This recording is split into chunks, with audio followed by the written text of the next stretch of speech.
سروج نے ایک بار پھر میری آنکھوں میں جھانکا۔ کہاں کھو گئے شاہ جہاں؟ کچھ دور چلا گیا تھا، غزالہ کے پاس، اس سے بھی آگے، اپنے لڑکپن میں۔ چلو اب واپس جوانی میں آ جاؤ، وہ میری باہوں میں سماتے ہوئے بولی۔ اس کے جسم کا ہر انگ بولتا تھا اور اپنی توبہ شکن اداؤں سے وہ اپنے جسم کی اس گویائی کو چیخو پکار میں تبدیل کر دیتی تھی۔ کمرے کے ریشمی اندھیرے میں سروج کی سرگوشیاں سرسرا رہی تھیں۔ ان چمکتی دمکتی لشکارے مارتی سرگوشیوں کی حدت سے وہ سلگنے لگی تھی اور پھر شعلے کا روپ دھار گئی۔ اچانک ایک آواز نے مجھے اور سروج کو ٹھٹکایا۔ یہ سائیں علی کی زوردار دستک تھی۔ دروازہ کھولو، جلدی دروازہ کھولو۔ سروج نے جلدی سے اپنا لباس درست کیا اور بستر سے اٹھ گئی۔ بال سمیٹتی ہوئی وہ دروازے کی طرف بڑھی۔ میں صوفے پر بیٹھ کر میگزین دیکھنے لگا۔ چند لمحے بعد سائیں دندناتا ہوا اندر داخل ہوا۔ آتے کے ساتھ ہی بغیر کسی تمہید کے اس نے ایک زوردار لاٹھی سروج کی ٹانگ پہ رسید کی۔ سروج کا رنگ زرد ہو گیا۔ رنگ رلیاں مناتی ہے؟ تجھے پتہ بھی ہے کہ شاہ جنات کا جواں سال بیٹا ٹریفک کے حادثے میں ہلاک ہو گیا ہے؟ ابھی تو اس کی میت بھی گھر پہ پڑی ہے اور تجھے خرمستی سوچ رہی ہے؟ چل نکل یہاں سے، دوسرے کمرے میں جا کے سو۔ چل، اور سونے کی بھی ضرورت کیا ہے؟ صبح 6 بجے تیری فلائٹ ہے، جا تیاری وغیرہ کر لے۔ اچھا سائیں جی، سروج نے آزردہ لہجے میں کہا اور میری طرف دیکھنے لگی۔ اب اس کی طرف کیا دیکھ رہی ہے؟ اب تیرا اس کے ساتھ کوئی رشتہ نہیں، وہ سب ضرورت کے لیے تھا اور اب وہ ضرورت نہیں رہی، اس لیے تعلق بھی نہیں رہا۔ اور یہ بھی یاد رکھ کہ یہ شفیع محمد کسی اور سے پیار کرتا ہے اور وہ بھی اس سے پیار کرتی ہے۔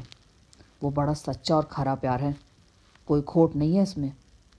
تم اس پیار کے راستے میں آنے کی کوشش مت کرنا۔ جی سائیں جی۔ چل اب خدا حافظ کہہ لے سے۔ سروج نے گھبرائی ہوئی نظروں سے مجھے دیکھا۔ خدا حافظ؟ یہ خدا حافظ کہہ رہی ہے، لٹھ مار رہی ہے اس کے سر پہ۔ آرام سے کہہ خدا حافظ، لیکن 1 منٹ سے زیادہ نہیں لگنا چاہیے۔ میں باہر کھڑا ہوں دروازے پہ، 11:20 پر میں نے جنازہ پڑھانے جانا ہے۔ سائیں کی باتیں ایسی ہی اوٹ پٹانگ ہوتی تھیں۔ وہ باہر نکلا تو سروج مجھ سے چمٹ گئی۔ وہ دیر تک میرے گلے لگی رہی اور میرا چہرہ اپنے چہرے پہ جھکا لیا۔ اس کی آنکھیں نمناک تھیں اور پھر وہ جلدی ہی نکل گئی۔ شاعر نے سچ کہا ہے، کبھی کسی کو مکمل جہاں نہیں ملتا، کبھی زمیں اور کبھی آسمان نہیں ملتا۔ سروج بھرپور طریقے سے مجھے الوداع کہنا چاہتی تھی، لیکن کہہ نہیں سکی۔ حالانکہ اس سے پہلے ہمیں باہم ملنے کے وافر مواقع ملتے رہتے تھے، بلکہ سائیں علی خود لٹھ لے کر سروج کے پیچھے پڑا رہتا تھا کہ وہ مکمل طور پر میری بیوی بن کے رہے۔ سائیں کی باتیں سمجھ میں آ جاتی تو پھر اسے سائیں علی کہتا کون؟ وہ ایک پراسرار شخص تھا اور اس کی ذہانت مخبوط الحواسی کے دبیز پردوں میں کہیں چھپی ہوئی تھی۔ اب غزالہ کے بارے میں جو باتیں اس نے ابھی کہی تھیں وہ بھی حیران کن تھیں۔ اس سے پہلے وہ ہمیشہ غزالہ کے خلاف ہی بولا تھا۔ اس کی کوشش ہوتی تھی کہ میرے اور غزالہ کے درمیان جتنا بھی فاصلہ بڑھایا جا سکتا ہے بڑھا دیا جائے، لیکن آج سروج کے سامنے اس نے غزالہ کے پرخلوص پیار کا اعتراف کیا اور سروج کو ہدایت کی کہ وہ اس پیار کے راستے میں آنے کی کوشش نہیں کرے گی۔ یہ کیسی کایا پلٹ ہوئی تھی؟ کیا یہ سب دفینے کی بازیابی کا کرشمہ تھا؟ مگر دفینہ بھی پورا کہاں ملا تھا؟ سائیں نے غزالہ والی بات کیوں کی؟ یہ سوال بڑی تیزی سے میرے ذہن میں ابھرا۔ سائیں نے یہ بات ایسے وقت میں کی تھی جب غزالہ کا دور دور تک پتہ نہیں تھا وہ کس حال میں تھی، کہاں تھی۔ میرے اور غزالہ کے پیار کے حوالے سے حالات بہت تاریک تھے، کہیں امید کی کوئی کرن دکھائی نہیں دیتی تھی، مگر اس کے باوجود سائیں کی بات نے مجھے چونکا دیا تھا۔ میں جانتا تھا کہ سائیں کے اندر روحانیت ہے، کوئی ایسی طاقت ہے جو عام لوگوں کے اندر نہیں ہوتی۔ اس نے دنیا کی راحتوں سے منہ موڑ رکھا تھا، چیتڑے پہنتا تھا، فرش خاک پہ سوتا تھا اور ایسا کھانا کھاتا تھا جس میں لذت کا دور دور تک نام و نشان نہیں ہوتا تھا۔ وہ مکمل طور پر مجرد زندگی گزار رہا تھا۔ شاید اسی نفس کشی نے اس کے اندر خاص قسم کی توانائی پیدا کر دی تھی۔ مجھے وہ منظر ابھی تک یاد تھا جب وادی داخان کے ایک تاریک غار میں سائیں علی نے پراسرار پردہ نشین سانوس کا ڈٹ کر مقابلہ کیا تھا اور اس کے مسمرزم کو نیچا دکھایا تھا۔ بے شک اس پراسرار مقابلے کے نتیجے میں سائیں کے سارے جسم پر چھالے نمودار ہو گئے تھے، لیکن وہ اپنے مقصد میں کامیاب رہا تھا۔ اگلے روز صبح سویرے مجتبیٰ قمر سے ملاقات ہوئی۔ حسب معمول اس کی آنکھوں میں رات کی مے نوشی کا خمار تھا۔ ہم برآمدے میں کرسیوں پر بیٹھے تھے۔ میرا خیال تھا کہ مشتبہ رات کو آنے والے مہمانوں کے بارے میں کچھ بتائے گا۔ میرا اندازہ درست نکلا۔ مشتبہ نے بتایا، لیکن جس انداز سے بتایا وہ مزید پریشان کرنے والا تھا۔ اس نے دونوں محکمہ جات کے پاکستانی افسروں کو اپنے بھوپالی دوست بتایا اور انٹرپول کے آفیسر کے بارے میں کہا کہ وہ کوئی بیمہ ایجنٹ تھا۔ یہ سفید جھوٹ تھا، اور اس سفید جھوٹ سے یہ بات پوری طرح ثابت ہو رہی تھی کہ مشتبہ کنور گیم کھیلنے والا ہے۔ اورنج جوس کی چسکیاں لیتے ہوئے مشتبہ ذرا سا میری طرف جھکا اور رازداری سے بولا، شاہ جہان، میں مسٹر کلارک کے ساتھ FM کے آفس گیا تھا۔ میں نے وہ جگہ بھی دیکھی تھی جہاں اٹیچی کیسوں کو محفوظ کیا گیا تھا۔ بے شک وہ جگہ بڑی محفوظ ہے اور اس کی حفاظت کے لیے مسلح بندے بھی ہیں، لیکن اٹیچی کیسز کا زیادہ دیر تک وہاں رہنا کسی طور بھی ٹھیک نہیں۔ تم مسٹر کلارک سے بات کرو، میں بھی کرتا ہوں۔ جس طرح بھی ہو، اگلے 24 گھنٹے میں اٹیچی کیس FM کے آفس سے منتقل ہو جانے چاہیے۔ اس کے علاوہ ایک بات اور، دولت ایسی چیز ہے جو بڑے بڑوں کی نیت میں فرق ڈال دیتی ہے۔ مسٹر کلارک بہت اچھے انسان ہیں، میں خدا نخواستہ ان پر شک نہیں کر رہا، لیکن ہمیں احتیاط کا دامن ہاتھ سے چھوڑنا نہیں چاہیے۔ میں چاہتا ہوں کہ FM کے آفس سے اٹیچی کیس نکالتے وقت ہم بھی موقع پہ موجود ہوں۔ اس کے بعد بھی مسٹر کلارک نے جو کارروائی کرنی ہے وہ ہمارے سامنے ہی ہو۔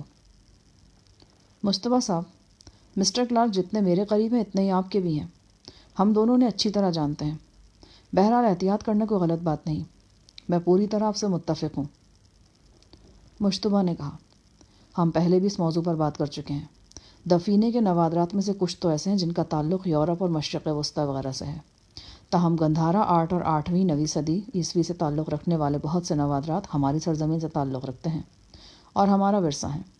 دفینے کی جو بھی تقسیم ہو، یہ نوادرات ہمارے حصے میں آنے چاہیے۔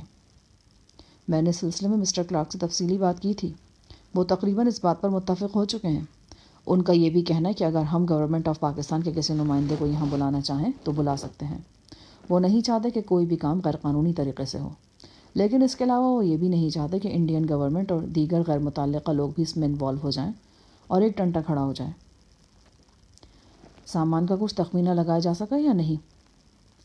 مسٹر کلارک نے بتایا تھا کہ ایک اٹیچی کیس کا سامان نکال کر دیکھا گیا تھا، اس میں صرف زیورات اور ڈائمنڈز وغیرہ تھے۔ اس سامان کی مالیت 5 کروڑ کے لگ بھگ تھی۔ ظاہر ہے مکمل تخمینہ تو سارا سامان چیک ہونے کے بعد ہی لگے گا۔ میں اور مشتبہ کافی دیر تک باتوں میں مصروف رہے۔ اسی دوران سائیں علی اور صفدر ایک بند اسٹیشن وین میں سوار کوٹھی میں داخل ہوئے۔ وہ سروج کو ایئرپورٹ پر سی آف کر کے آئے تھے۔ سائیں کچھ اداس نظر آ رہا تھا۔ ظاہر ہے وہ اس کی چہیتی چیلی تھی اور ہر وقت اس کی خدمت میں مصروف رہتی تھی۔ دوپہر کا کھانا کھانے کے بعد ہم کچھ دیر لیٹ گئے۔ ذرا آنکھ لگ گئی، اٹھا تو صفدر میرے سرہانے کھڑا تھا۔ اس کے چہرے پر تشویش تھی۔ کیا ہوا صفدر؟ مسٹر کلارک یہاں نہیں ہے، نہ ہی ان کا کوئی ملازم ہے، پوری کوٹھی خالی پڑی ہے۔ کہاں گئے ہیں؟ بتا کر نہیں گئے؟ میں تو سو رہا تھا جناب، مشتبہ صاحب اپنے مہمانوں کے ساتھ انیکسی میں تھے۔ مہمان رخصت ہو تو مشتبہ صاحب نے دیکھا کوٹھی خالی پڑی ہے، پورش میں 3 گاڑیاں بھی موجود نہیں۔ اسی دوران میں مشتبہ کنور بھی آ گیا۔ اس نے ایک چوکیدار کو گریبان سے پکڑ رکھا تھا اور بڑے غصے کے عالم میں اس نے اس کے منہ پہ تھپڑ رسید کیا۔ کہاں ہے دوسرا چوکیدار؟ صاحب جی، وہ بھی ساتھ ہی گیا ہے، چوکیدار نے لرز کر کہا۔ مشتبہ نے چوکیدار کو دھکا دے کر دور پھینکا اور بولا، شاہ جہان، تمہیں کہا تھا نا کہ بے خبری اچھی نہیں، مجھے لگتا ہے کوئی زبردست قسم کی گڑبڑ ہو گئی ہے۔ ہم دونوں قریباً دوڑتے ہوئے باہر پورچ میں آئے۔ واقعی وہاں کوئی گاڑی بھی نہیں تھی، صرف سائیں علی فرش پر ٹانگیں پسارے سو رہا تھا، اس کے منہ پر مکھیاں بھن بنا رہی تھیں۔ صفدر بھی ہمارے پیچھے ہی پیچھے پورچ میں پہنچ گیا۔ اس نے کہا، میرا خیال ہے کہ ہمیں فوراً FM کے دفتر پہنچنا چاہیے، تم ٹیکسی لاؤ۔ مشتبہ تیزی سے بولا۔ صفدر ٹیکسی کے لیے باہر نکل گیا۔ اس اثنا میں مشتبہ بھاگتا ہوا کمرے میں گیا اور اپنا امریکن ماؤزر لے آیا۔ میں نے بھی اپنا ریوالور لوڈ کر کے جیب میں رکھ لیا۔ صفدر نے ٹیکسی لانے میں دیر نہیں لگائی۔ ہم نے کوٹھی کے ایک باتھ روم میں چوکیدار کو لاک کیا اور خود بذریعہ ٹیکسی تیز رفتاری سے FM کے مرکزی دفتر روانہ ہو گئے۔ مشتبہ نے بے قراری سے پہلو بدلتے ہوئے کہا، مجھے صبح سے ہی شک تھا، مسٹر کلارک کے ملازم ایک اٹیچی میں اس کا سامان پیک کر رہے تھے، مجھے یقین تھا کہ وہ شخص ہمیں دھوکہ دے گیا ہے۔ لیکن اگر انہوں نے ایسا کرنا ہوتا تو رات کا انتظار کرتے، دن دہاڑے کیوں نکل گئے؟ بھائی جو کچھ بھی ہے تمہارے سامنے ہے، وہ 3 گاڑیاں بھی لے گئے ہیں، اور میں مسٹر کلارک کا کمرہ دیکھ کر ابھی آیا ہوں، وہاں سامان کے نام پر ایک تنکا تک نہیں۔ صفدر کی بار بار ہدایت کے باوجود ٹیکسی ڈرائیور ٹیکسی آہستہ چلا رہا تھا۔ صفدر نے ٹیکسی رکوائی اور ڈرائیونگ اپنے ہاتھ میں لے لی۔ ڈرائیونگ اور نشانے بازی 2 ایسے ہنر تھے جن میں صفدر کو بلا کی مہارت حاصل تھی۔ صفدر نے تیز رفتاری سے ڈرائیونگ کی اور 5 منٹ میں ہمیں FM کے مرکزی آفس پہنچا دیا۔ عام طور پر آفس کے سامنے 8-10 گاڑیاں موجود رہتی تھیں، لیکن آج صرف ایک گاڑی دکھائی دے رہی تھی۔ استقبالیہ پر بھی کوئی چہل پہل نظر نہیں آ رہی تھی۔ مشتبہ کنور نے لرزہ لہجے میں کہا، معاملہ گڑبڑ ہے بھائی۔ میں اور مشتبہ قریباً چلتی گاڑی سے ہی نیچے اتر گئے۔ ہم دونوں دوڑتے ہوئے گیٹ پر پہنچے۔ اندرونی گیٹ آدھا بند کر دیا گیا تھا۔ مشتبہ نے رائفل بردار چوکیدار سے پوچھا، آفس کیوں بند ہے؟ MD صاحب کے کوئی عزیز فوت ہو گئے ہیں۔ مشتبہ نے اندر جانے کے لیے قدم اٹھایا تو چوکیدار نے راستہ روکا۔ مشتبہ کے منہ سے غلیظ گالی نکلی اور وہ چوکیدار کو دھکا دیتا ہوا بڑے روب سے اندر داخل ہوا۔ میں بھی اس کے پیچھے آ گیا۔ تیزی سے سیڑھیاں پھلانگتے ہوئے ہم اوپر کی منزل پر پہنچ گئے۔ مشتبہ کے ساتھ ساتھ میں نے بھی ریوالور نکال لیا تھا۔ پورا آفس بھائیں بھائیں کر رہا تھا۔ لفٹ بھی بند تھی۔ ہم سیڑھیاں پھلانگتے ہوئے تیسری منزل پر پہنچے۔ مشتبہ تیسری منزل کی سیڑھیاں بھی چڑھ گیا اور چھت پر پہنچ گیا۔ یہاں پانی کے 2 بڑے ٹینکرز موجود تھے۔ ایک کا رنگ سیاہ اور دوسرے کا سرخ تھا۔ مشتبہ نے آؤ دیکھا نہ تاؤ جھٹ سے سرخ ٹینکر کی سیڑھی پر چڑھ کر اوپر پہنچ گیا۔ ٹینکر کے اوپر جدید قسم کا ریوالونگ ڈھکن تھا۔ مشتبہ نے ڈھکن کو گھمایا۔ وہ پہلے سے کھلا تھا۔ مشتبہ نے گھٹنوں کے بل جھک کر ٹینکر کے اندر جھانکا۔ اس کے منہ سے غلیظ گالی نکلی اور اس نے زور کے ساتھ ڈھکن بند کر دیا۔ گونج سے اندازہ ہوا کہ ٹینکر کے اندر پانی نہیں بلکہ وہ خالی ہے۔ مشتبہ کا چہرہ غصے سے سرخ ہو رہا تھا۔ اس کے پورے وجود پر ہلکی سی لرزش نظر آ رہی تھی۔ لے گیا حرامزادہ، سب کچھ لے گیا۔ میری طرح صفدر بھی دم بخود کھڑا رہ گیا۔ ہم دونوں میں سے کسی کو یہ پوچھنے کی ضرورت نہیں تھی کہ کون کیا لے گیا۔ مشتبہ نے یقیناً مسٹر کلارک کی بات کی تھی اور ان اٹیچی کیسز کے بارے میں بتایا تھا کہ وہ اس ٹینکر میں موجود نہیں ہیں۔ یہ ایک بہت بڑی خبر تھی اور اس خبر نے قرب و جوار میں ایک سنسنی سی دوڑا دی تھی۔ اسی دوران میں 2 افراد دوڑتے ہوئے چھت پر پہنچ گئے۔ ان میں ایک چوکیدار تھا اور دوسرا کورین گارڈ تھا۔ مشتبہ ٹینکر سے نیچے اتر چکا تھا۔ اس نے عقاب کی طرح جھپٹ کر کورین گارڈ کو دبوچ لیا۔ چوکیدار اپنے ساتھی کی مدد کے لیے آگے بڑھنا چاہا، لیکن میں نے اسے موقع نہیں دیا۔ میں نے اس کی رائفل سے اس کی کن پٹی پر ایک زوردار ضرب رسید کی اور وہ مردہ چھپکلی کی طرح پٹ سے فرش پہ گرا۔ مشتبہ پر جنون طاری ہو گیا۔ اس کا انتہائی غسیلہ روپ میں پہلی بار دیکھ رہا تھا۔ اس نے ایک لمحے کے اندر گارڈ سے اس کا پسٹل چھین کر پھینک دیا اور اس کی وردی کی قمیص تار تار کر دی۔ پھر وہ اسے ٹانگوں سے پکڑ کر گھسیٹتا ہوا چھت کے کنارے کی طرف لے گیا۔ گارڈ مشتبہ کے وحشیانہ حملے سے اتنا گھبرایا ہوا تھا کہ معمولی سی مزاحمت بھی نہیں کر پا رہا تھا۔ مشتبہ نے جھٹکے کے ساتھ اسے چھت سے نیچے پھینک دیا، لیکن ایک ٹانگ پر سے اپنی گرفت ختم نہیں کی۔ اب گارڈ سر کے بل ہوا میں جھول رہا تھا۔ یہ تیسری منزل کی چھت تھی۔ وہ نیچے گرتا تو چکنا چور ہو جاتا۔ مشتبہ ہجانی لہجے میں غرایا، کہاں ہے تیرا مالک؟ کہاں ہیں سب لوگ؟ مشتبہ انگلش میں بولا تھا۔ گارڈ نے الٹے لٹکے لٹکے ہاتھ جوڑ دیے۔ مجھے کچھ نہیں پتا صاحب جی، کوئی 1 گھنٹہ پہلے وہ لوگ یہاں سے نکل گئے۔ یہ ٹینکر کب کھولا گیا تھا؟ یہ رات کو کھولا گیا تھا۔ کیا سامان نکالا گیا تھا؟ سامان تو میں نے نہیں دیکھا جی، لیکن وہ سامان پیلے رنگ کے ایک بند لوڈر میں رکھا گیا تھا اور وہ لوڈر رات کو گیراج میں کھڑا رہا تھا۔ اب وہ لوڈر کہاں ہے؟ وہ صبح سویرے یہاں سے چلا گیا۔ مشتبہ غصے سے دیوانہ ہو رہا تھا۔ مجھے اندیشہ ہوا کہ وہ مایوسی کے عالم میں گارڈ کو نیچے پھینک دے گا، جو کہ بے گناہ تھا۔ میں نے آگے بڑھ کر گارڈ کی ٹانگ پکڑ لی اور اسے چھت پر کھینچ لیا۔ اس کا رنگ ہلدی ہو گیا تھا اور پیشاب کپڑوں کے اندر خطا ہو چکا تھا۔ کہاں گئے ہوں گے حرامزادے؟ سب سے پہلے ہمیں ایئرپورٹ دیکھنا چاہیے، میں نے کہا۔ ہم تیزی سے نیچے اترے اور ٹیکسی کار کی طرف بڑھے، لیکن ٹیکسی وہاں نہیں تھی۔ غالباً ڈرائیور نے یہ محسوس کر لیا تھا کہ یہاں کوئی گڑبڑ ہو گئی ہے۔ وہ اپنے کرائے پر لعنت بھیج کر نکل گیا تھا۔ ہم نے آفس کے باہر کھڑی اکلوتی کار کا شیشہ توڑا اور صفدر 1-2 منٹ کے اندر اسے سٹارٹ کرنے میں کامیاب ہو گیا۔ ہم آندھی و طوفان کی رفتار سے ایئرپورٹ کی طرف روانہ ہوئے۔ ہم مقامی پولیس کو مطلوب تھے۔ اوپر سے صفدر ڈرائیونگ بھی اندھا دھند کر رہا تھا۔ ہر گھڑی یہی دھڑکا لگا تھا کہ کہیں دھڑ نہ لیے جائیں۔ بہرحال خیریت گزری اور ہم ایئرپورٹ پہنچ گئے، لیکن وہاں مسٹر کلارک کا نام و نشان نہ تھا۔ مسٹر کلارک کا کوئی کارندہ نظر آیا اور نہ ہی کوئی ایسی گاڑی دکھائی دی جس کا تعلق مسٹر کلارک یا FM سے ہوتا۔ مشتبہ کور رسک لیتے ہوئے گاڑی سے اتر آیا اور ایئرپورٹ کے اندر چلا گیا۔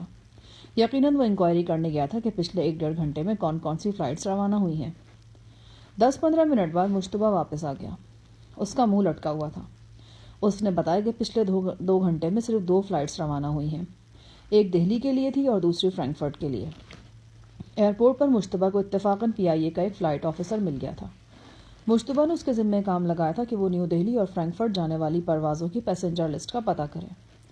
غم و غصے کی زیادتی نے مشتبہ کی صورت بگاڑ رکھی تھی۔ ہم ایئرپورٹ سے واپس اپنے ٹھکانے پر آ گئے۔ کوٹھی کا اکلوتا چوکیدار بدستور باتھ روم میں بند تھا۔ سائیں علی وہیں پورچ میں ٹانگیں پسارے خواب خرگوش کے مزے لے رہا تھا۔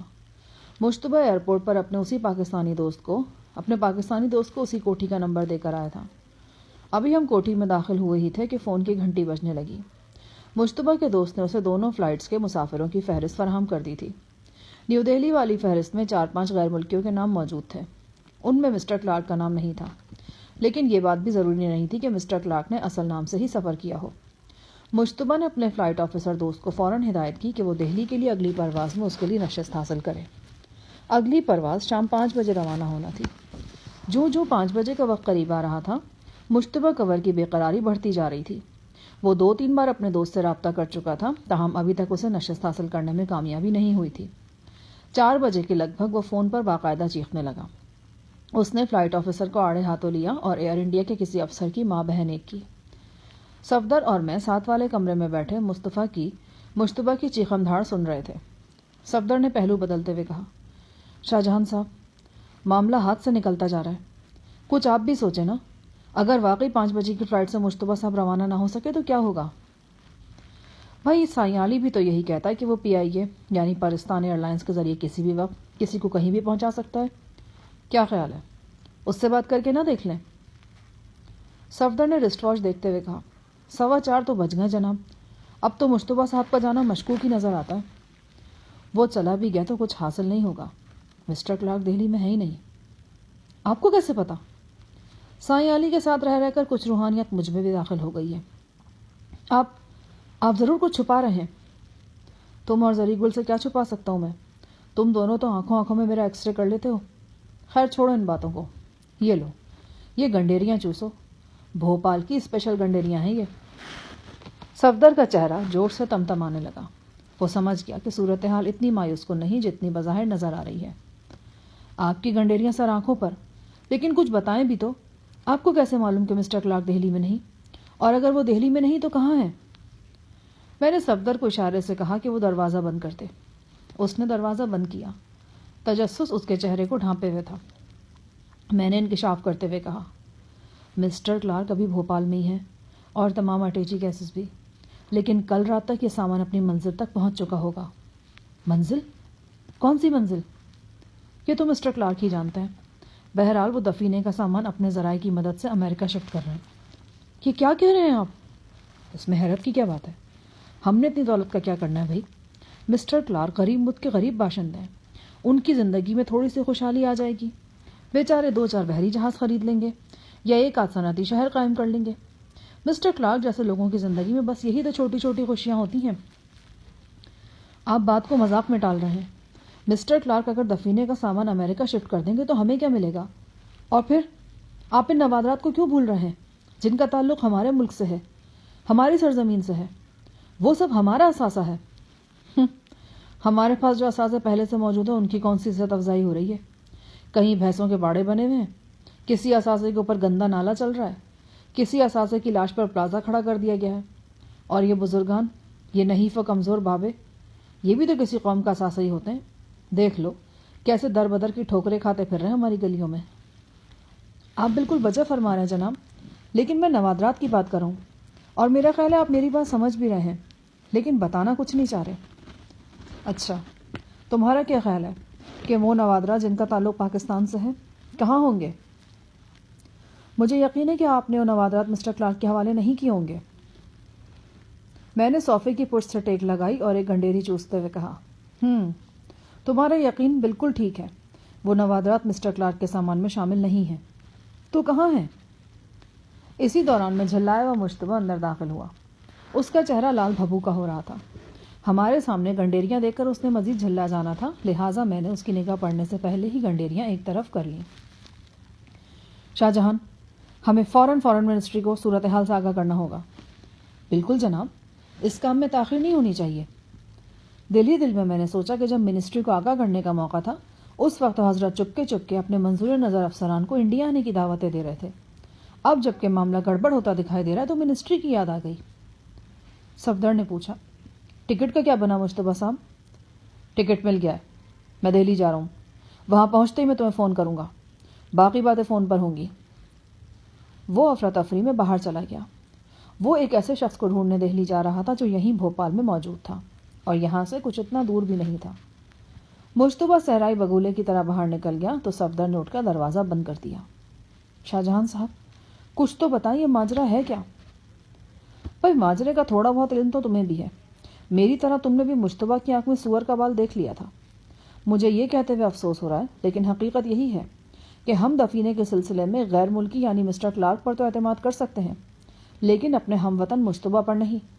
میں نے اتوار کے روز مسٹر کلارک سے بات کی تھی۔ اس بات چیت میں تمہیں بھی شریک کرنا چاہتا تھا، لیکن تم مشتبہ کی نگرانی کر رہے تھے۔ ہم نے 2-2.5 گھنٹے تبادلہ خیال کیا۔ اس میں یہ فیصلہ ہوا کہ مسٹر کلارک دفینے کا سامان اپنے ساتھ لے جائیں گے۔ صرف وہ نوادرات یہاں رہنے دیے جائیں گے جن کا تعلق پاکستان سے ہے۔ ان نوادرات کی تعداد کل 100 کے لگ بھگ ہے۔ چھوٹے بڑے تمام نوادر اس میں شامل ہیں۔ یہ تمام نوادر بھوپال ہی کے ایک مکان میں بالکل محفوظ ہیں۔ باقی سامان آج کسی وقت مسٹر کلارک کے ساتھ امریکہ جا رہا ہے۔ مسٹر کلارک اس سارے سامان کی ٹھیک مالیت معلوم کریں گے۔ جو کچھ فروخت کرنا ہوگا فروخت کر دیں گے، جو اپنے پاس رکھنا ہوگا وہ رکھ لیں گے۔ اس کے بعد برابر حصے کیے جائیں گے اور ہر حصہ دار کو اس کا حصہ اس کے ٹھکانے پر مل جائے گا۔ جو کچھ طے ہوا ہے اس کے مطابق میرا، تمہارا، سروج اور مشتبہ کا ایک حصہ ہوگا۔ زری گل اور سائیں علی کا آدھا حصہ ہوگا۔ اگر سائیں علی اپنا آدھا حصہ نہیں لینا چاہے گا تو وہ بھی سروج کو مل جائے گا۔ مسٹر کلارک نے دفینے کی تلاش میں جہاں اپنا نہایت قیمتی وقت صرف کیا ہے وہاں لاکھوں ڈالرز بھی خرچ کر ڈالے ہیں۔ نوادرات کے اس خونی تعاقب میں مسٹر کلارک کے کئی آدمیوں کی جانیں بھی گئی ہیں۔ وہ چاہتے تو زیادہ حصہ بھی طلب کر سکتے تھے یا کم از کم زیادہ حصے کی خواہش رکھ سکتے تھے، لیکن مجھے یہ جان کر تعجب ہو کہ وہ بھی ہم سب کی طرح ہی ایک حصے پر اکتفا کر رہے ہیں۔ میرے اصرار کے باوجود وہ اپنی بات پر قائم ہیں۔ ان کا کہنا ہے کہ وہ اپنے حصے سے زیادہ کچھ نوادرات اگر اپنے پاس رکھنا چاہیں گے تو اس کی قیمت ادا کریں گے۔ صفدر حیرت آمیز دلچسپی سے میری باتیں سن رہا تھا۔ اگر آپ نے مسٹر کلارک پر اس طرح بھروسہ کیا ہے تو ٹھیک ہی کیا ہوگا۔ مجھے آپ کی معاملہ فہمی پہ اعتماد ہے۔ مجھے تم سے اسی جواب کی توقع تھی۔ بہرحال اگر تمہارے ذہن میں کوئی سوال ابھر رہا ہے تو پوچھ لو۔ ہر سوال کا جواب آپ خود ہی تو ہیں۔ پھر بھی کوئی نہ کوئی سوال تو ہوگا۔ مثلاً یہ کہ ہمیں ہمارا شیئر کب تک ملے گا، کیش میں ملے گا یا اثاثہ جات کی صورت میں، اور وہ نوادرات جن کا تعلق پاکستان سے ہے کہاں ہیں اور پاکستان کیسے پہنچیں گے۔ ہاں، یہ آخری سوال ذہن میں ضرور ابھر رہا ہے۔ ابھرنا بھی چاہیے کیونکہ زندگی کا کچھ پتہ نہیں ہوتا۔ تمہیں ان نوادرات کا ٹھکانہ معلوم ہونا چاہیے۔ اگر میں راہی عدم ہو جاؤں تو وہ سب کچھ بے نام و نشان نہ رہ جائے۔ جس کوٹھی نما مکان میں نوادرات رکھے گئے تھے وہ FM کے مرکزی دفتر کے عقب میں واقع تھا۔ میں نے اس بارے میں صفدر کو پوری تفصیل سے آگاہ کر دیا۔ میں نے اسے یہ بھی بتایا کہ فی الحال یہ سارا سامان اسی مکان میں محفوظ رہے گا۔ جب حالات کی گرد ذرا بیٹھ جائے گی تو اسے رازداری سے پاکستان منتقل کر دیا جائے گا۔ شیئرز کے بارے میں بھی میں نے صفدر کو تمام تفصیل سے آگاہ کیا۔ صفدر نے نیا سگریٹ سلگاتے ہوئے پوچھا، اب کیا پروگرام ہے؟ اب بس یہ باقی کی گنڈیریاں ختم کر کے پاکستان چلتے ہیں۔ کیا اتنا ہی آسان ہے پاکستان جانا؟ نہیں، ہے تو واقعی مشکل۔ پہلے تو ہم سے یہ گنڈیریاں ختم نہیں ہوں گی، اور اگر ہو بھی گئیں تو سائیں علی کوئی نہ کوئی ٹنٹا کھڑا کر دے گا۔ وہ کل سے ایک بدرو کی طرح مجھ سے چمٹا ہوا ہے، کہتا ہے میرے ساتھ قوقاف چلو۔ وہاں شب بارات کے موقع پر ایک بہت بڑا جلوس نکلتا ہے اور زبردست قسم کی قوالیاں ہوتی ہیں۔ میں نے بہتیرا کہا کہ میں نے بہت قوالیاں سنی ہیں، بلکہ یہاں بھی جنات قسم کی انسانی قوالیاں کرتے ہیں اور خوب کرتے ہیں، لیکن وہ مانتا نہیں۔ کہتا ہے کہ اصلی جن کی قوالی کا تو مزہ ہی کچھ اور ہوتا ہے، اور تو اور سامعین کو بھی دیکھنے کا لطف آتا ہے، کیونکہ ایک تو وہ جن ہوتے ہیں، اوپر سے ان پر وجد طاری ہو جاتا ہے۔ تو آپ چلے کیوں نہیں جاتے پرستان؟ بس سائیں علی کا ہاتھ پکڑیں اور پرواز کر جائیں۔ یہی تو مسئلہ ہے۔ وہ کہتا ہے کہ مجھے کندھے پر اٹھاؤ اور پا پیادہ پرستان چلو، براستہ اندور اور جلگاؤں وغیرہ۔ وہ کہتا ہے کہ راستے میں احمد نگر کے قریب سے پرستان جانے کا راستہ نکلتا ہے۔ اگر پرستان نہیں جانا تو پھر پاکستان جانے کا ہی سوچا نا جناب۔ ہاں، سوچنا تو پڑے گا ہی۔ بلکہ زیادہ دیر سوچا بھی نہیں جا سکتا نا، کیونکہ ٹکٹس کنفرم ہو چکے ہیں۔ کیا مطلب؟ میں نے قریبی دراز کھول کر ایک خاکی لفافہ نکال لیا۔ اس میں ہم دونوں کے پاسپورٹ، مائی ویزا اور ٹکٹ موجود تھے۔ یہ دونوں پاسپورٹس اور دیگر کاغذات فرضی ناموں سے تھے۔ پاسپورٹس پر جو تصاویر لگائی گئی تھیں وہ ایسے وقت میں کھینچی گئی تھیں جب میں اور صفدر میک اپ میں تھے۔ اب ہمیں اپنے حلیے دوبارہ تصویروں کے مطابق معمولی تبدیل کرنے تھے۔ میں نے جو اپنی شیو بڑھا رکھی تھی اس کی وجہ یہی تھی کہ تصویر میں میری کلین شیو نہیں تھی۔ ان سفری کاغذات کے مطابق ہمیں بھوپال سے بینکاک پہنچنا تھا اور وہاں سے رابطہ پرواز کے ذریعے پاکستان روانہ ہونا تھا۔ یہ سب کیسے ہوا؟ ویسے ہی جیسے منظور خدا ہوا۔ تمہیں پتہ ہے نا کہ دولت میں بہت طاقت ہوتی ہے، اور اس اعتبار سے مسٹر کلارک ہرکولس ہیں۔ سارا انتظام انہوں نے خود کیا ہے۔ ہمیں کل دوپہر یہاں سے بینکاک کے لیے روانہ ہونا ہے۔ میرا خیال ہے کل رات ہی کسی وقت ہم پاکستان پہنچ جائیں گے۔ اور سائیں علی؟ سائیں علی بالغ ہے اور عاقل بھی ہے، بلکہ کچھ زیادہ ہی عاقل ہے۔ اپنا برا بھلا خوب اچھی طرح سمجھتا ہے۔ اس کی رہائش بمبئی میں ہے، وہ جب جانا چاہے گا چلا جائے گا۔ لیکن کہیں ایسا تو نہیں کہ وہ براستہ جلگاں اور احمد نگر پرستان بھی اسی لیے جانا چاہتا ہو؟ کیا مطلب؟ ہو سکتا ہے کہ وہ آپ کے کندھوں پر بیٹھ کر بمبئی جانے کا ارادہ رکھتا ہو۔ ہاں، یہ بھی کوئی بڑی بات نہیں ہے۔ اتنی دیر میں سائیں علی آ گیا۔ دیر تک سونے سے اس کی آنکھیں سرخ ہو رہی تھیں۔ آتے ساتھ ہی سائیں نے ایک بار پھر یہ رٹ لگا دی کہ میں اس کے ساتھ قوقاف چلوں۔ صفدر زیر لب مسکرانے لگا۔ میں انکار کر رہا تھا۔ سائیں اپنی ہانکے جا رہا تھا۔ ایک قوالی تو ایسی ہے کہ مردہ بھی سنے تو جاگ جائے اور کسی پرانے عشق کی یاد میں ٹھنڈی آہیں بھرنے لگے۔ آخر تم میرے پیچھے کیوں پڑے ہو؟ وہ عجیب سے لہجے میں بولا۔ پیچھے تو میں تیرے واقعی پڑا ہوں۔ میں پچھلے 2 سال سے مسلسل تجھے تیرے راستے سے بھٹکاتا رہا ہوں، تجھے سروج کے قریب لانے کے لیے اس لڑکی سے دور کرتا رہا جو تیری رگ رگ میں بسی ہوئی ہے، جو تیری اصل منزل ہے۔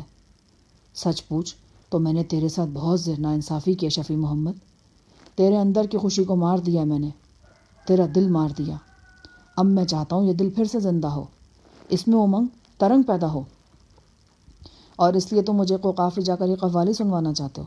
واہ بھائی، بڑا اچھا طریقہ ہے مردہ دل کو زندہ کرنے کا۔ اچھا، تم قوقاف نہیں جانا چاہتے تو نہ جاؤ، لیکن یہ قوالی ضرور سننا، چاہے پاکستان جا کر سننا، پورے غور و توجہ سے سننا۔ اس قوالی کے اندر تمہارے لیے ایک پیغام ہے، لیکن اب یہ مت پوچھنا کہ کون سا پیغام ہے۔ جب سنو گے تو تمہیں خود پتہ چل جائے گا۔ صفدر کچھ پوچھنا چاہتا تھا، مگر اس سے پہلے ہی سائیں نے زور سے حق ہو کا نعرہ لگایا اور جھوم جھوم کر گانے لگا۔ تیری صورت نگاہوں میں پھرتی رہے، عشق تیرا ستائے تو میں کیا کروں۔ گانے کے دوران جب تھوڑا سا وقفہ آتا تو سائیں ایک پیالے میں سے شراب کچھ پینے لگتا۔ یہ چکن سوپ تھا، جس کا بیڑا غرق کرنے کے لیے سائیں نے اس میں چھوٹی مکھی کا شہد ملا رکھا تھا۔ اگلے روز رات 10 بجے ہم لاہور ایئرپورٹ پر کھڑے تھے۔ ہم دونوں نے اپنے حلیے میں تھوڑی تھوڑی تبدیلی کی تھی اور خود کو پاسپورٹ پر لگی تصویروں کے مطابق بنایا تھا۔ انڈیا اور بینکاک میں ہمیں کوئی دشواری پیش نہیں آئی تھی۔ لاہور میں بھی سب ٹھیک ہی رہا تھا۔ لاہور 12 کی زد میں تھا۔ تیز ہوا کے ساتھ بارش ہو رہی تھی۔ پروگرام کے مطابق ہم نے فی الوقت لاہور میں اپنی آمد بالکل خفیہ رکھنی تھی۔ ارادہ یہ تھا کہ شارع قائد اعظم یعنی مال روڈ کے کسی ہوٹل میں قیام کر لیا جائے۔ میں اور صفدر ابھی ٹیکسی اسٹینڈ کی طرف جانے کا سوچ ہی رہے تھے کہ میری نگاہ ایک درمیانے قد کے شخص پر پڑی۔ اس نے برساتی اوڑھ رکھی تھی، چہرہ بھی برساتی میں قریباً چھپا ہوا تھا۔ وہ شخص ہمارے بالکل پاس سے گزرا۔ مجھے یاد آیا کہ ابھی چند لمحے پہلے بھی میں اسے دیکھ چکا ہوں۔ جب وہ شخص تیسری مرتبہ ہماری طرف آیا تو مجھے اور صفدر کو ایک دم الرٹ ہونا پڑا۔ وہ شخص آگے بڑھ کر ایک دم مجھ سے لپٹ گیا۔ اس کے جسم سے مجھے جو پہلی بو آئی وہ نسوار کی تھی۔ میرے ذہن نے نعرہ لگایا، زری گل! ہاں، وہ زری گل ہی تھا۔ اس نے مجھے اتنی زور سے بھینچا کہ پستیوں کے کڑاکے نکال دیے۔ پھر وہ صفدر کی طرف متوجہ ہوا اور اس کے ساتھ بھی ایسا ہی سلوک کیا۔ اوہ زری کے بچے، تم یہاں کیسے؟ میں نے بے پناہ حیرت سے پوچھا، اور تم نے ہمیں پہچانا کیسے؟ صفدر نے سرگوشی کی۔ او پیارے صفدر صاحب، ہم اپنے پیاروں کو دل کی آنکھ سے دیکھتا ہے، اور جب دل کی آنکھ سے دیکھا جاتا ہے نا تو پھر چہرہ کیسا بھی ہو بندے کا شناخت ہو ہی جاتا ہے۔ زری کی آنکھیں خوشی کے مارے چمک رہی تھیں۔ اس نے میرا ہاتھ پکڑا اور بولا، استاد صاحب، یہاں زیادہ دیر کھڑا ہونا ٹھیک نہیں، ہم تینوں کے لیے خطرہ موجود ہے، ہم گاڑی لے کر آئے ہیں، آئیں اس میں بیٹھتے ہیں۔ اس نے ایک بڑی چھتری کھول کر ہم دونوں کے سروں پہ تان دی۔ ہم دوڑتے ہوئے عمارت سے باہر نکلے اور گاڑی میں آ کر بیٹھ گئے۔ یہ گاڑی خیر سے ایک رکشہ تھا اور اس کا ڈرائیور زری گل خود تھا۔ بہرحال ایک لحاظ سے سواری بہتر ہی تھی، کیونکہ اس میں شیشہ کھڑکی وغیرہ نہیں تھی۔ جو ہی ہم بیٹھے، زری نے بڑے اسٹائل سے لیور کھینچ کر انجن اسٹارٹ کیا اور 2 سیکنڈ میں رکشے کو طوفان میل بنا دیا۔ صفدر بولا، لگتا ہے جہاز سے اتر کر پھر جہاز میں بیٹھ گئے ہیں۔ بھائی یہ 3 ٹانگ کی سواری ہے، ذرا دھیان سے، پھسلن بھی بہت ہے۔ میں نے کہا، آپ فکر مکر نہ کریں نا، آپ کو یقین نہیں آئے گا، ہم تو رکشے پر کاغان اور ناران تک گیا ہے۔ رکشے کی اندرونی سجاوٹ بتا رہی تھی کہ یہ یقیناً کسی خان صاحب کا رکشہ ہے۔ پراندے، آئینے، مسرت شاہین اور رائفل بردار بچے کی تصویر، سب کچھ موجود تھا۔ صفدر نے جھلا کر کہا، یار زری، یہ تو بتا ہمیں پہچانا کیسے تو نے؟ آپ کے کپڑوں سے، آپ کے لباس کے بارے میں ہم کو پتہ تھا۔ کس نے بتایا تھا؟ آپ ہم سے پوچھ رہے کہ کس نے بتایا؟ استاد صاحب نے تو کل بھوپال سے ٹیلی گرام بھجوایا تھا، اس پر وقت، دن، تاریخ، فلیٹ نمبر سب کچھ لکھا تھا۔ یہ بھی لکھا تھا کہ ہم آپ کو فلاں فلاں لباس سے پہچانے۔ میں حیرت سے صفدر کی طرف دیکھنے لگا۔ صفدر کو بھی معلوم تھا کہ ٹیلی گرام میں نے نہیں بھجوایا، اور ہم بھجوا بھی کیسے سکتے تھے؟ ہمیں معلوم ہی کہا تھا کہ زری گل کس جگہ قیام پذیر ہے۔ ہمارا اندازہ تو یہ تھا کہ وہ پشاور یا وہاں سے آگے قبائلی علاقے میں ہوگا، لیکن وہ عین لاہور میں دندناتا ہوا پایا گیا تھا، اور وہ بھی 3 ٹانگ والی سواری پر۔ صفدر نے زری کی گردن پہ دھپ لگاتے ہوئے کہا، تیرا دماغ تو ٹھیک ہے زری خان، ہم نے کوئی ٹیلی گرام نہیں بھیجا تجھے۔ اچھا، تو ہم کو خواب آیا ہے۔ ٹیلی گرام ہے تمہارے پاس؟ ہاں، ہمارا جیب میں ہے، زری نے کہا اور فوراً ایک ہاتھ چھوڑ کر جیب سے ٹیلی گرام نکالنا چاہا۔ رکشہ بری طرح لہرایا، لیکن زری نے ذرا پرواہ نہیں کی۔ ٹیلی گرام نکال کر اس نے مجھے دے دیا۔ میں ششدر رہ گیا۔ ٹیلی گرام کل دوپہر بھوپال سے ارسال کیا گیا تھا۔ نیچے میرا نام لکھا تھا۔ زری گل کا ایڈریس پکی کالونی نزدیک ریلوے اسٹیشن تھا۔ جو اطلاع دی گئی تھی وہ 100% درست تھی۔ ہم نے وہی لباس پہن رکھے تھے جن کے بارے میں لکھا تھا۔ میرا دماغ چکرا کر رہ گیا۔ اتنی مکمل اطلاع دینے والا کون تھا؟ مسٹر کلارک نے تو یہ کام ہرگز نہیں کیا تھا۔ جس وقت ٹیلی گرام ارسال کیا گیا، مسٹر کلارک امریکہ کے لیے روانہ ہو چکے تھے۔ ان کا کوئی کارندہ بھی نہیں بھیج سکتا تھا۔ کسی کو زری گل کا ایڈریس نہیں معلوم تھا، اور تو اور ہمیں بھی نہیں پتا تھا کہ وہ کہاں اور کس حال میں ہے۔ پھر ایک دم میرا ذہن سائیں علی کی طرف چلا گیا۔ جسم میں سنسناہٹ دوڑ گئی۔ کہیں یہ کام اس کا تو نہیں تھا؟ وہ ایسے پراسرار کاموں کی وجہ سے جانا پہچانا جاتا تھا۔ چھوٹی چھوٹی باتیں ہوتی تھیں جن پر غور کیا جاتا تو ان سے سائیں کی روحانیت جھلکتی ہوئی محسوس ہوتی تھی۔ نہ جانے کیوں مجھے ایک دن وہ بٹن والا واقعہ یاد آ گیا۔ بٹن آف ہونے کے باوجود ٹیوب لائٹ آف نہیں ہوئی تھی۔ ہم سائیں علی کے حوالے سے جو عجیب باتیں نوٹ کرتے تھے، ممکن ہے کہ وہ ساری کی ساری پراسرار نہ ہوتی ہوں، لیکن ان میں سے کئی ایک پراسرار ضرور ہوتی تھیں۔ میں نے غور سے ٹیلی گرام دیکھا، پڑھا اور جیب میں رکھ لیا۔ آپ کا یادداشت اتنا کمزور کیسے ہوگا استاد صاحب؟ شاید اب مذاق فرما رہا تھا، لیکن اگر یادداشت واقعی کمزور ہے تو اس کے لیے بڑا مجرب نسخہ گلسم کے پاس موجود ہے۔ بادام کے مغز میں تھوڑا سا ادرک اور خشخاش ملا کر وہ دیسی گھی میں بھونتا ہے۔ بہت کمال کا نسخہ ہے۔ ہمارا چچا زاد رستم خان نے کھایا، اس کا دماغ ایک دم روشن ہو گیا۔ بہت دعائیں دیتا ہے کلثوم کو، کہتا ہے بابی کا بنا ہوا نسخہ تم بھی کھاؤ۔ ہم نے کہا ہم کو آج کل کمزور یادداشت ہی سوٹ کرتا ہے۔ کمزور یادداشت کیوں سوٹ کرتا ہے بھائی؟ اس کا 2 وجہ نا استاد صاحب۔ ایک تو یہ کہ گلثوم نوبیاتہ بیوی ہے، وہ ہم سے فرمائشیں بہت کرتا ہے۔ کچھ فرمائشیں تو ہم پوری فرماتا ہے، کچھ بازار جا کر بھول جاتا ہے۔ بھول چوک تو اللہ بھی معاف کر دیتا ہے، لیکن اگر ہمارا یادداشت بہتر ہو گیا اور ہم کو سارے کا سارا فرمائشیں یاد رہا تو پھر ہمارا تو نقصان ہو جائے گا نا۔ آج کل ہمارا ہاتھ تو ویسے بھی بہت تنگ ہے۔ دوسری وجہ یہ کہ آپ ایک جگہ تو ٹکتا نہیں ہے، کبھی ابوظہبی، کبھی انڈیا، کبھی سری لنکا۔ ہم آپ کو یاد کر کر کے پریشان ہوتا رہتا ہے۔ اگر ہمارا یادداشت کمزور ہوگا تو ہم آپ کو زیادہ یاد نہیں فرمائے گا اور ہمارے لیے آسانی رہے گا۔ شادی کے بعد تمہاری زبان کچھ اور تیز چلنے لگی ہے ویسے۔ ایسا کوئی بات نہیں استاد صاحب، دراصل ہم کو گھر میں بولنے کا موقع کم ملتا ہے نا، لہٰذا گھر سے باہر باتیں کرنے کو ہمارا جی چاہتا ہے، اور آپ سے تو ہم نے اتنا باتیں کرنا ہے کہ آپ سوچ بھی نہیں سکتا۔ چلو یہ دکھ بھی برداشت کر لیں گے، مگر اتنا تو بتاؤ کہ ہمیں لے کے کہاں جا رہے ہو، اور اگر اپنے دولت قدے پر لے کر جا رہے ہو تو وہاں اور کون کون تشریف فرمائے؟ یہ دولت قدہ ہمارا نہیں ہے جی، ہمارے چچا زاد بھائی رستم خاں کا ہے، کہ رشکہ بھی اسی کا ہے۔ وہ یہاں پکی کالونی میں اپنی بیوی اور 4 بچوں کے ساتھ رہتا ہے۔ ام اور گلسوم بھی اسی کا ٹھہرا ہوا ہے۔ اچھا، یہ ٹیلی گرام تمہیں رستم خان کے ایڈریس میں ملا تھا؟ بالکل جناب، ام اور گلسوم بدر منیر کا فلم دلہن ایک رات کا دیکھ کر واپس آیا تو یہ ٹیلی گرام ہمارا انتظار فرما رہا تھا۔ زری گل بڑی چابک دستی سے رکشہ چلا کر ایک تنگ آبادی میں لے گیا۔ چند ناہموار گلیوں سے گزرنے کے بعد ہم ایک چھوٹے سے مکان کے سامنے جا کر رک گئے۔ دروازے پر ٹاٹ کا پردہ جھول رہا تھا، قریبی گوبر کا ڈھیر لگا تھا اور ایک گھوڑا اپنے تانگے سے کچھ فاصلے پر کھڑا دم ہلا رہا تھا۔ بارش اب تھم گئی تھی۔ پاس ہی کسی نیم پختہ مکان میں سے ریڈیو بجنے کی مدھم آواز سنائی دے رہی تھی۔ رات کے سناٹے میں رکشے کی آواز دور تک گونج رہی تھی۔ دستک سے پہلے ہی مکان کا دروازہ کھلا، ٹاٹ میں جنبش ہوئی اور ایک لمبا تڑنگا پٹھان باہر نکل آیا۔ یہ زری کا چچا زاد تھا۔ وہ ہمیں بڑے احترام سے اندر لے گیا۔ 2-3 کمرے تھے، ایک کچا پکا برآمدہ تھا۔ برآمدے کا اکلوتا بلب صحن کو روشن کرنے کی ناکام کوشش کر رہا تھا۔ گلسوم، دیکھ تو کون آیا ہے؟ زری نے ہانک لگائی۔ گلسوم تیزی سے باہر نکلی۔ وہ امید سے تھی، لہٰذا اس کا جسم تھوڑا سا فربا ہو گیا تھا، تاہم اس تبدیلی نے اسے تھوڑا سا اور دلکش بنا دیا تھا۔ وہ حیرت آمیز معصومیت سے میری طرف دیکھتی چلی جا رہی تھی۔ میک اپ کے سبب وہ مجھے یا صفدر کو پہچان نہیں سکی تھی۔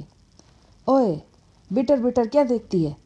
یہ اپنا استاد صاحب ہے، سلام کر انہیں۔ اور یہ صفدر صاحب ہے۔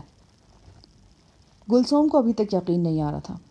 زری نے اسے بتایا کہ ہم نے اپنے چہروں میں کچھ تبدیلی کر رکھی ہے تاکہ دشمنوں کی نظر سے بچا جا سکے۔ گلسوم نے ڈرے اور الجھے سے انداز میں ہمیں سلام کیا اور جلدی سے اندر چلی گئی۔ زری نے کھانے کا بھی انتظام کر رکھا تھا۔ 15-20 منٹ کے اندر اس نے ہمارے سامنے کھانا چن دیا۔ مسالے دار دیسی مرغ، روغنی نان، حلوہ اور چاول تھے۔ یقیناً یہ انتظام زری گل نے اپنے چچا زاد بھائی کے تعاون سے کیا تھا۔ گھر کی حالت دیکھ کر اندازہ ہو رہا تھا کہ ہمارے اس پرتکلف کھانے کے لیے ان لوگوں کو کافی کشٹ اٹھانا پڑا ہوگا۔ کھانے کے بعد چائے کا دور چلا۔ ہم کچھ تھکے ہوئے تھے، اس کے باوجود ساری رات جاگتے رہے اور زری سے باتیں کرتے رہے۔ زری نے اپنے بارے میں اور یہاں کے حالات کے متعلق جو کچھ بتایا، اس کا خلاصہ یہ ہے۔ ہمارے اندیشوں کے عین مطابق شیخ عاصم کے خطرناک کارندے لاہور میں موجود تھے اور شفتہ کا کھوج لگاتے پھر رہے تھے۔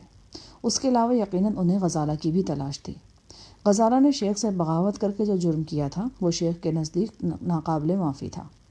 میرے اندازوں کے مطابق اسے فی الوقت شفتہ سے بھی زیادہ غزالہ کی تلاش تھی۔ مجھے اندیشہ تھا کہ وہ جس گھڑی شیخ عاصم کے ہتھے چڑھی، اس کی بدترین سزا کا سلسلہ شروع ہو جائے گا اور اس کی سزا کا اختتام غزالہ کی موت پہ ہوگا۔ شفتہ اور غزالہ کے ساتھ ساتھ شیخ کے کارندوں کو ان تمام افراد کی تلاش بھی تھی جن سے کسی طور شفتہ یا غزالہ کا سراغ مل سکتا تھا۔ یقیناً ان میں غزالہ کے والدین اور ساحل صاحب کے علاوہ زری گل، عالم قریشی اور دیگر چند افراد بھی شامل تھے۔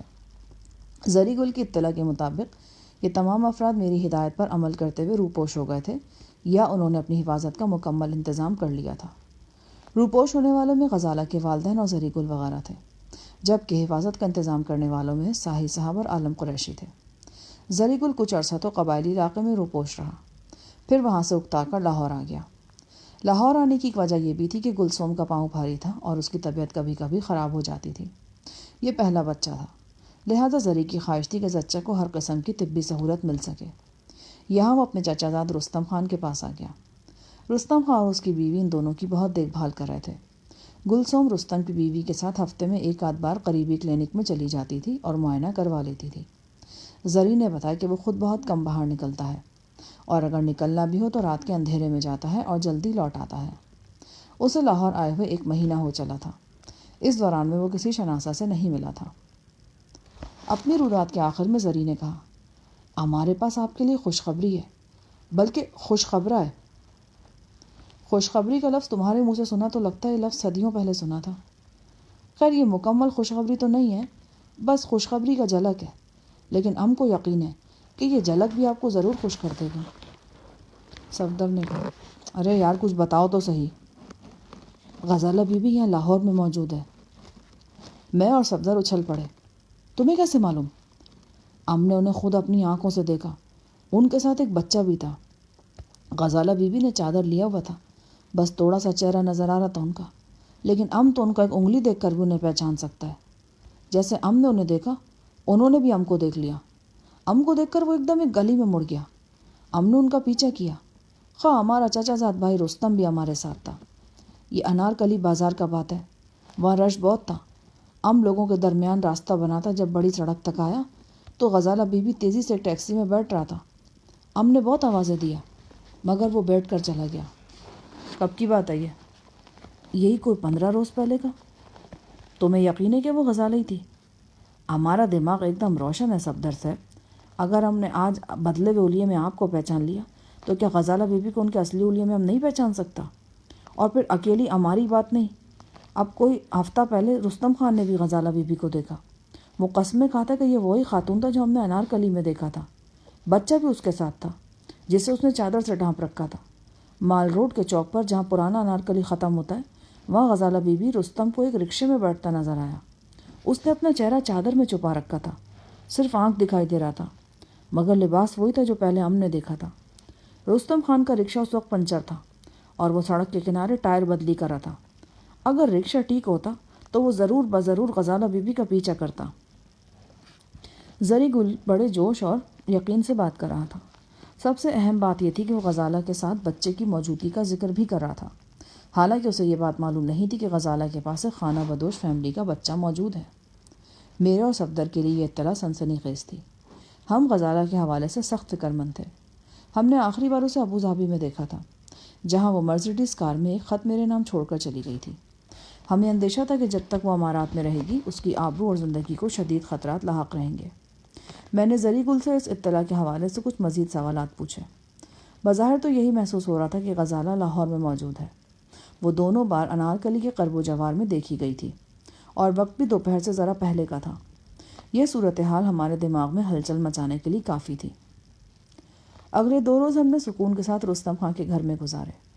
رستم عرصہ دراز سے یہاں مقیم تھا، لہٰذا اس کے پٹھان بچے بڑی روانی سے اردو اور پنجابی بولتے تھے۔ گھر میں مفلسی کا دورہ تھا، لیکن پھر بھی یہ لوگ ناخوش نہیں تھے۔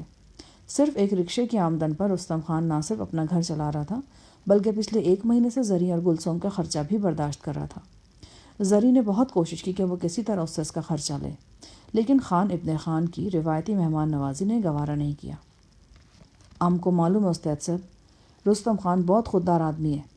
وہ اپنا آپ بیچ سکتا ہے، اپنا رکشہ بیچ سکتا ہے، اپنا مکان بیچ سکتا ہے، لیکن سے یا آپ سے ایک پیسہ نہیں لے گا۔ وہ اگر 1 سال بھی یہاں رہے گا تو وہ کو اسی طرح رکھے گا جس طرح آج رکھ رہا ہے۔ ہمارا خیال ہے کہ اس نے اپنی بیوی کا بالیاں وغیرہ بیچا ہے۔ کو اس کا کان خالی نظر آ رہا ہے۔ تو پھر کیا سوچا تم نے؟ رستم خان کو اس حرکت سے کیسے باز رکھا جائے؟ میرا مطلب ہے اگر تم مناسب سمجھو تو ہم سب کہیں اور انتظام کر لیتے ہیں۔ نہیں استاد صاحب، رہنا تو کو یہیں ہے، کیونکہ اس سے محفوظ جگہ پورے لاہور میں کو نہیں مل سکتا۔ جب ہم یہاں سے جائے گا تو رستم خان کی بیوی بچوں کے لیے ضرور کچھ نہ کچھ کر کے جائے گا۔ رستم خان کا رکشہ بہت پرانا ہو گیا ہے۔ یہاں میکلوڈ روڈ پر ایک رکشہ ڈیلر ہمارا پرانا واقف ہے۔ نے اس سے بات کی ہے، وہ کو رستم خان کے لیے بالکل نیا رکشہ دے گا۔ پرانا وہ خود رکھ لے گا، باقی رقم کا ادائیگی ہم آسان قسطوں میں خود کرے گا۔ ان لمحوں میں مجھے زری گل ایک بالکل سادہ اور قناعت پسند شخص نظر آیا۔ جب سے ہم یہاں آئے تھے اس نے ایک بار بھی نہیں پوچھا کہ دفینے اور نوادرات کا کیا بنا۔ شاید اس نے ضرورت ہی محسوس نہیں کی تھی۔ وہ اس بات سے بے خبر تھا کہ دفینے کا ایک بہت بڑا حصہ ہمارے ہاتھ لگ چکا ہے اور اب ہم اس کے مالک ہیں۔ جو کچھ زری گل کے حصے میں آنے والا تھا وہ اتنا زیادہ تھا کہ زری گل خود رکشہ بنانے کی فیکٹری لگا سکتا تھا۔ وہ کروڑ پتی کی منزل سے زیادہ دور نہیں تھا۔ اس نے پشاور میں سیخ کباب لگائے تھے، کوہاٹ میں لکڑیاں ڈھوئی تھیں، لاہور میں در بدر کی خاک چھانی تھی، اور اپنی مزدوری سے 4 آنے بچا کر لالا سدھیر، محمد علی اور بدر منیر کی فلمیں دیکھی تھیں۔ آج قسمت کی دیوی اس پر مہربان ہوئی تھی، اور یوں ہوئی تھی کہ سارے دلتر دور ہو گئے تھے۔ تھڑے پر سیخ کباب لگانے والا اتنا ثروت مند ہونے والا تھا کہ کھڑے کھڑے 5 اسٹار ہوٹل کھول سکتا تھا۔ لالا سدھیر کی جھلک دیکھنے کے لیے پہروں شاہنور اسٹوڈیو کے گیٹ پر کھڑا رہنے والا اپنی ذاتی فلمیں بنا سکتا تھا۔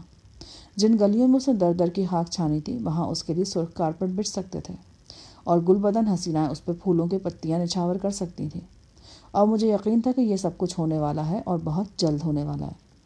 بہرحال ابھی میں کچھ بھی زری کو بتانا نہیں چاہتا تھا۔ میں نے صفدر سے بھی کہہ دیا تھا کہ یہ خوشخبری وہ اپنے تک رکھے۔ جب سے لاہور میں قدم رکھا، دل شفتہ اور حمزہ وغیرہ سے ملنے کو مچل رہا تھا۔ شفتہ تو ساحل صاحب کی تحویل میں تھی اور ہم نے طے کر رکھا تھا کہ شفتہ کے ٹھکانے سے لا علم ہی رہیں گے، کیونکہ اسی میں شفتہ کی بہتری تھی۔ ہاں، حمزہ سے ملاقات ہو سکتی تھی۔ میرے امارات جانے سے پہلے حمزہ کی زخمی ٹانگ تقریباً ٹھیک ہو چکی تھی۔ حمزہ کی تیمارداری کے دوران میں دن رات اس کے قریب رہا تھا۔ اس 24 گھنٹے کے ساتھ نے ہم دونوں کو ایک دوسرے کے کافی قریب کر دیا تھا۔ بے شک وہ شفتہ کا ہونے والا شوہر تھا، پھر بھی ہمارے درمیان زبردست بے تکلفی موجود تھی۔ امارات میں جب غزالہ نے شیخ سے بغاوت کی تو یہ بات طے تھی کہ شیخ کے کارندے اب لاہور پر چڑھائی کریں گے اور ہر اس شخص کو نقصان پہنچانے کی کوشش کریں گے جس کا تعلق کسی بھی طور غزالہ یا شفتہ سے ہوگا۔ اس خطرے کے پیش نظر میں نے لاہور میں 3-4 فون کیے تھے اور دیگر افراد کے ساتھ ساتھ حمزہ کو بھی وارننگ دی تھی کہ وہ کچھ دنوں کے لیے کہیں ادھر ادھر ہو جائے۔ اب معلوم نہیں تھا کہ اس نے میری وارننگ کو اہمیت دی تھی یا نہیں۔ میں اور صفدر بدستور میک اپ میں تھے۔ یہ بہت مہنگا قسم کا میک اپ تھا۔ اسپیشلسٹ کے بغیر میک اپ ممکن نہیں ہوتا۔ یہ اسپیشلسٹ ہمیں مسٹر کلارک نے ہی فراہم کیا تھا۔ اس نے اس میک اپ کے لیے اصلی جلد جیسے آرٹیفیشل ٹیشوز استعمال کیے تھے۔ چہرے کے میک اپ یا پلاسٹک سرجری وغیرہ کا تجربہ بہت کم لوگوں کو ہوتا ہے، لہٰذا عام لوگ اس کیفیت سے قطعی ناآشنا ہیں جو تبدیل شدہ شکل کے ساتھ جانے پہچانے لوگوں کے سامنے جانے سے محسوس ہوتی ہے۔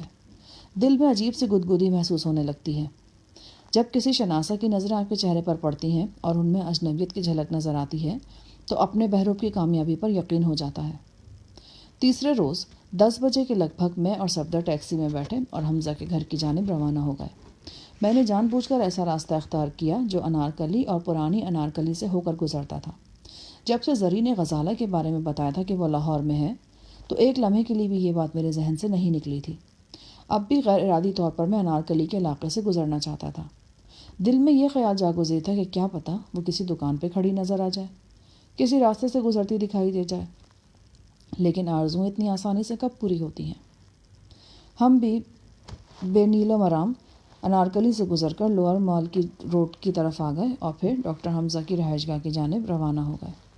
مجھے اندیشہ تھا کہ میک اپ کے باوجود حمزہ مجھے پہچان لے گا، اور اگر نہیں پہچانے گا تو شدید قسم کی الجھن میں ضرور پڑ جائے گا۔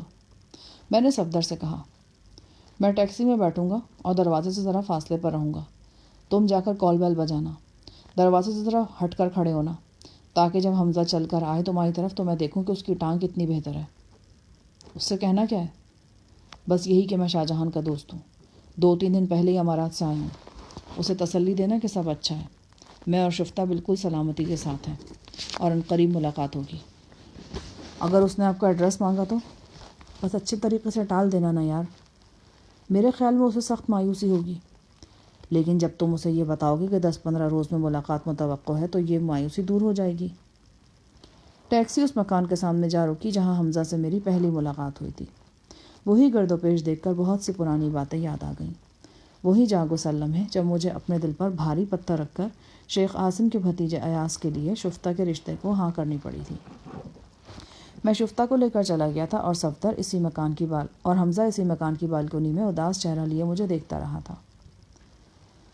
میں ٹیکسی کے اندر بیٹھا رہا۔ صفدر نے کال بیل بجائی اور کچھ ہٹ کر کھڑا ہو گیا۔ باہر نکلنے والا حمزہ ہی تھا۔ وہ پہلے سے کافی دبلا ہو گیا تھا، شیو بھی بڑی ہوئی تھی۔ اس کی غمزدہ صورت دیکھ کر مجھے اس پر بے تحاشا پیار آیا۔ جی چاہا کہ مصلحت کو ایک طرف رکھ کر باہر نکلوں اور اسے گلے سے لگا لوں، لیکن پھر میں نے خود پر قابو پا لیا۔ یہ دیکھ کر مجھے بہت خوشی ہوئی کہ حمزہ بآسانی چل رہا ہے۔ صفدر 5-10 منٹ اس سے باتیں کرتا رہا اور پھر دونوں نے گرم جوشی سے مصافحہ کیا اور صفدر ٹیکسی کی طرف واپس لوٹ آیا۔ حمزہ جب تک گھر میں واپس داخل نہیں ہوا میں اسے دیکھتا رہا۔ خوشی تو تھی ہی، لیکن ایک طرح کی اداسی بھی تھی۔ میری دلی خواہش تھی کہ میں شفتہ اور حمزہ کو جلد از جلد رشتہ ازدواج میں منسلک کر دوں، لیکن خطرناک حالات نے میرا گھیراؤ کر رکھا تھا اور چند دنوں کی مہلت نہیں مل پا رہی تھی۔ ٹیکسی واپس روانہ ہوئی۔ انارکلی سے گزرتے ہوئے ایک بار پھر غزالہ کا خیال پوری آب و تاب سے میرے ذہن میں جگمگا اٹھا اور میرا جی چاہا کہ کہیں اور جانے کے بجائے میں انہی سڑکوں پر گھومتا رہوں، غزالہ کو ڈھونڈتا رہوں۔ یہ بالکل ایک عاشق نوجوان کی سی سوچ تھی، لیکن کیا کرتا، یہ میرے دل کی آواز تھی۔ میں نے صفدر سے کہا، یار ہمیں کہیں آنا جانا تو ہے نہیں، ٹائم ہی ٹائم ہے، کیوں نہ کچھ دیر یہیں رکیں؟ یہ علاقہ ویسے بھی مجھے بہت پسند ہے، بہت وقت گزارا میں نے یہاں۔ یہ تو مجھے معلوم ہے کہ یہ علاقہ آپ کو بہت پسند ہے، لیکن آج کچھ زیادہ ہی پسند آ رہا ہے۔ میں تمہاری بات سے انکار نہیں کروں گا۔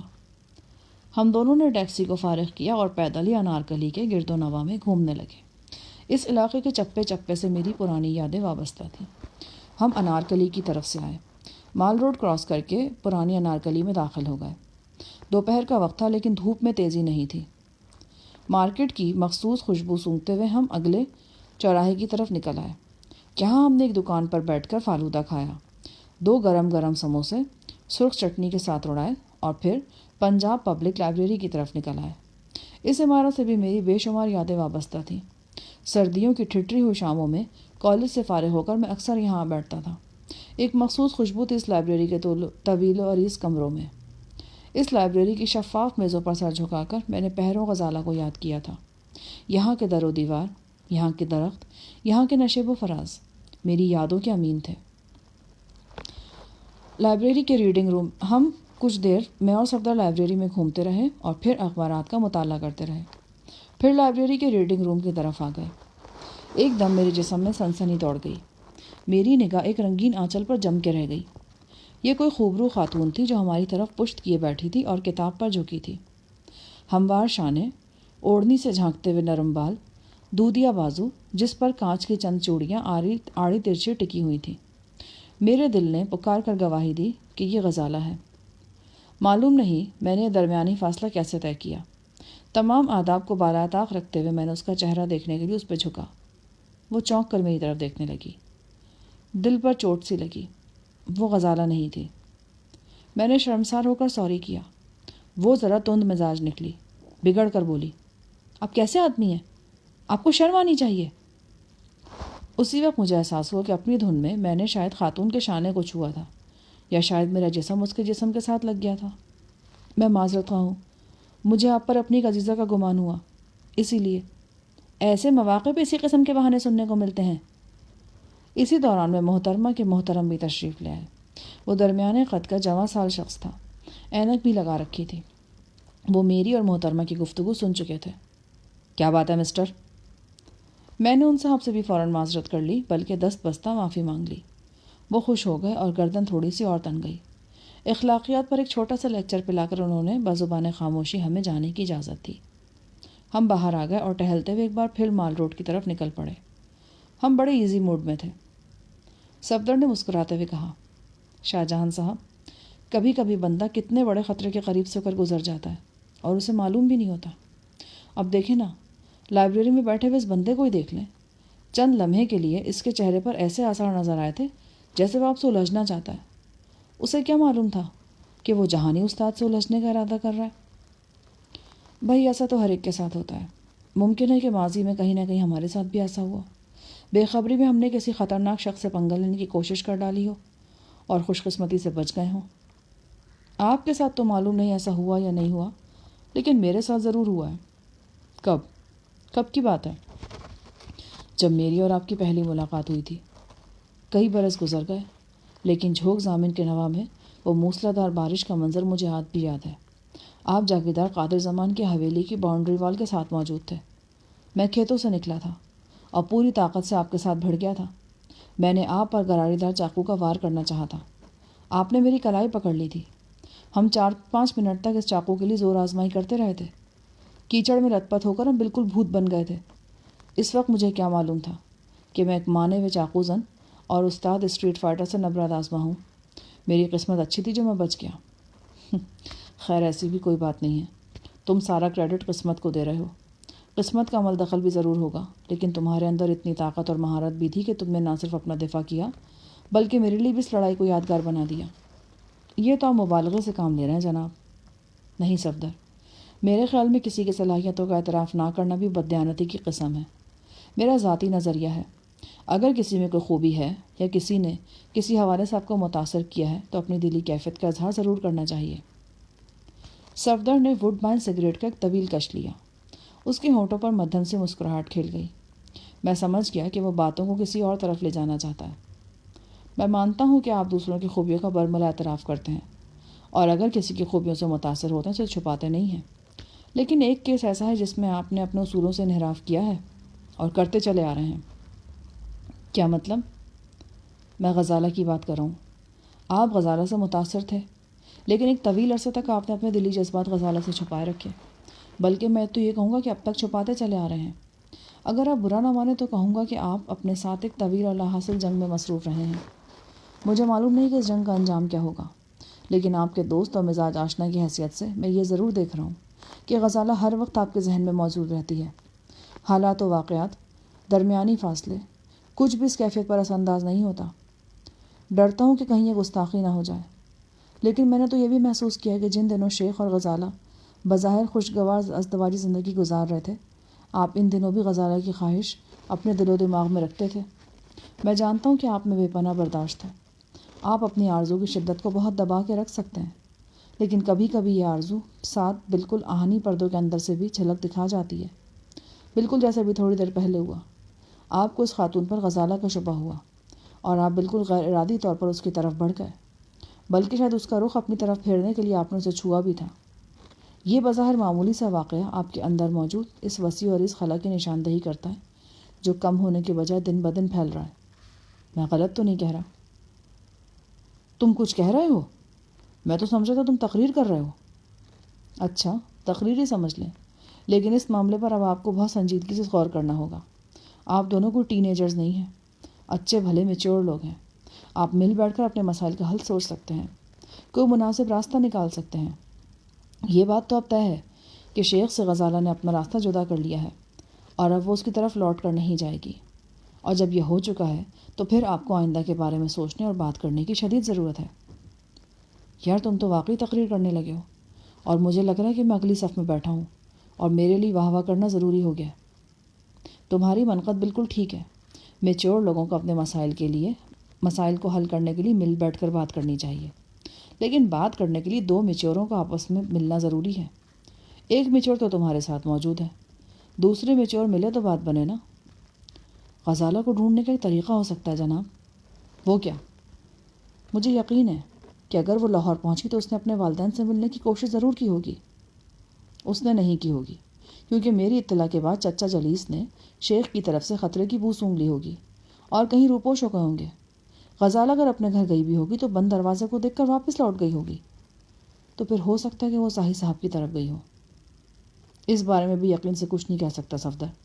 غزالہ کو اس بات کا بھی علم تھا کہ شیخ کے لوگ صاحب صاحب کی نگرانی کر رہے ہوں گے۔ بہرحال اگر تم تصدیق کرنا چاہو تو کر سکتے ہو۔ وہ کس طرح؟ تمہارا میک اپ میرے میک اپ سے کافی بہتر ہے، تم بالکل پہچانے نہیں جا رہے۔